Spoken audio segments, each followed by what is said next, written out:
بھائیوں و ہم نسلوں، آج کے اس پربہار سالانہ جیون میں میرا موج یہ سکھانے قصد حلال حضرات اسلام ایک مکمل ضابطہ حیات کامل اور دستور زندگی ہے جو اپنے ماننے والوں کو زندگی کے کسی بھی موڑ پر مطلق العنان نہیں چھوڑتا کہ وہ جیسے چاہے زندگی کے لمحات گزارے اور ان سے کوئی بات پوچھ نہ ہو، بلکہ وہ اپنے آغوش میں پناہ لینے والوں کی ایسی مکمل اور سچی رہنمائی کرتا ہے کہ اس کے خلاف زندگی کے کسی بھی مرحلے میں قدم اٹھانا سراسر ذلت اور نقصان کا سبب ہے۔ اسلام جہاں مسلمانوں کو اصول عبادت اور طریقہ بندگی سے روشناس کرتا ہے، وہی کسب و مال اور طلب رزق کے بھی صحیح اصول جواب پیش کرتا ہے، جیسے کہ اللہ تعالیٰ نے رسولوں کو خطاب کر کے فرمایا یا ایھا الرسول کلوا من الطیبات واعملوا صالحا، سورہ مومنون آیت نمبر 51۔ کہیں اللہ رب العزت نے عام انسانوں کو خطاب کر کے فرمایا یا ایھا الناس کلوا مما فی الارض حلالا طیبا، تو کہیں خاص مومنوں سے کہا یا ایھا الذین آمنوا کلوا من طیبات ما رزقناکم۔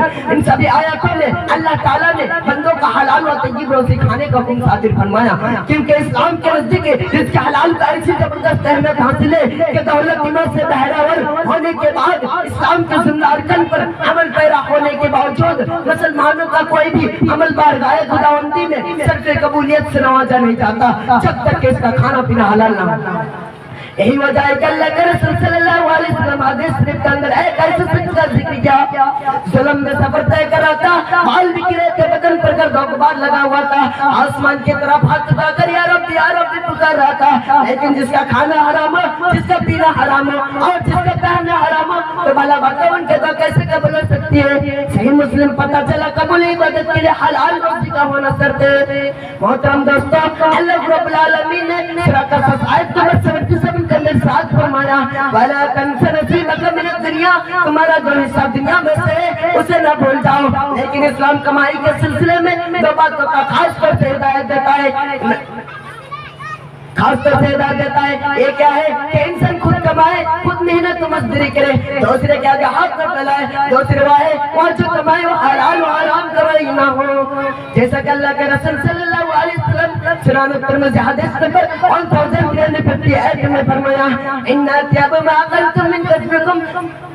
سب سے پاکیزہ کھانا جو تم نے کھایا وہ تمہاری اپنی کمائی ہے۔ دوسری حدیث میں صحابہ کرام دریافت کیا کہ اللہ کے رسول صلی اللہ علیہ وسلم ایکل کسب اطیبو، کون کمائی سب سے زیادہ پاک ہے؟ آپ صلی اللہ علیہ وسلم نے فرمایا عمل الرجل بعدہ، آدمی کا اپنے ہاتھ کی کمائی سب سے زیادہ پاک ہے۔ بخاری کی ایک روایت میں ہے کہ اللہ کے نبی حضرت داؤد علیہ السلام بھی محنت و مزدوری کرتے ہی کھاتے تھے، لیکن آج کی فکر اور ہمارے سماج و معاشرت حرام کمائی اس طرح پرپ رہی ہے کہ لگ بھگ پورے معاشرہ میں اس حرام کمائی سے لطفت ہے۔ ان میں سے چند کمائی درج ذیل ہے۔ نمبر 1 رشوت دینا اور دینا، نمبر 2 چوری کرنا، نمبر 3 نہ کسی کا مال کھانا، نمبر 4 سودی کے لین دین کرنا، جس کے متعلق رسول صلی اللہ علیہ وسلم نے فرمایا کہ جان بوجھ کر سوچتا ہے کہ درہم کھانا مرتبہ جینا کرنے سے بھی زیادہ گناہ ہے۔ دوسری حدیث میں کہ گناہ کے اعتبار سے سود کے 70 درجے ہیں، ان میں سب سے کم تر درجہ ہے ایک آدمی اپنے ماں سے جینا کرے، نعوذ باللہ۔